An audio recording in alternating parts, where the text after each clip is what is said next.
tanah adalah ruang bagi cacing untuk berkembang biak. Yuk kita lihat binatang lain yuk.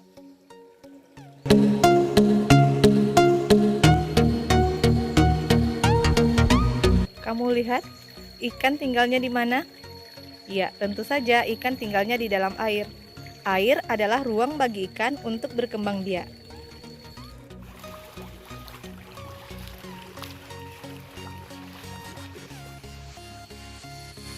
Bagaimana dengan kedua contoh tadi? Apakah kamu sudah paham apa itu ruang? Nah, ruang adalah tempat di permukaan bumi, baik sebagian ataupun secara keseluruhan, yang digunakan oleh makhluk hidup untuk tempat tinggal atau tempat berkembang biak. Untuk lebih pahamnya mengenai konsep ruang, yuk kita saksikan video berikut ini.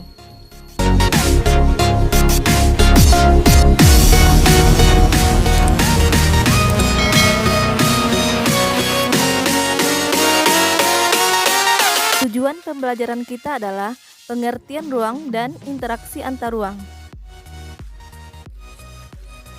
Apakah ini ruang? Apakah ini ruang?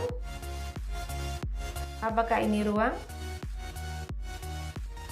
Apakah ini ruang? Yap, ini semua adalah ruang. Masing-masing ruang memiliki karakteristik yang berbeda satu dengan lainnya. Lalu, apa itu ruang?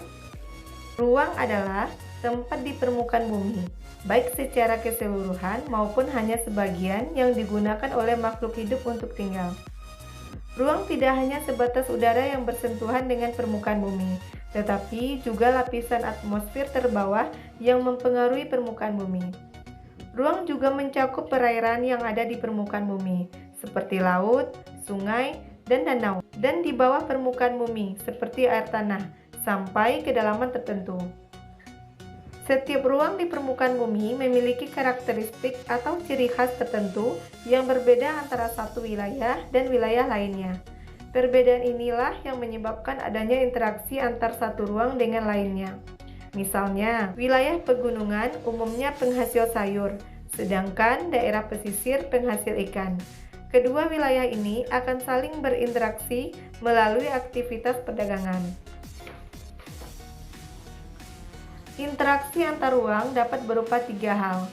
Yang pertama, pergerakan orang. Misalnya, perjalanan seseorang menuju tempat kerja atau perjalanan wisata. Yang kedua, pergerakan barang. Misalnya, perpindahan barang dari satu daerah ke daerah lainnya. Yang ketiga, pergerakan informasi, yaitu perpindahan gagasan atau informasi. Ada beberapa kondisi saling bergantung yang diperlukan untuk terjadinya interaksi ke ruangan. Yang pertama, kondisi saling melengkapi. Interaksi saling melengkapi terjadi jika ada wilayah-wilayah yang berbeda komoditas yang dihasilkannya. Misal, wilayah A merupakan penghasil sayuran, sedangkan wilayah B merupakan penghasil ikan. Wilayah A membutuhkan ikan, sedangkan wilayah B membutuhkan sayuran. Jika masing-masing memiliki kelebihan atau surplus, maka wilayah A melakukan interaksi dengan wilayah B melalui aktivitas perdagangan atau jual beli. Yang kedua, kesempatan antara. Interaksi kesempatan antara terjadi apabila suatu lokasi menawarkan alternatif lebih baik sebagai tempat asal maupun tempat tujuan.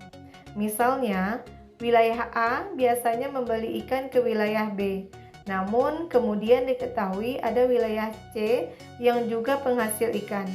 Karena wilayah C jaraknya lebih dekat dan ongkos transportasinya lebih murah, para pembeli ikan dari wilayah A akan beralih membeli ikan ke wilayah C.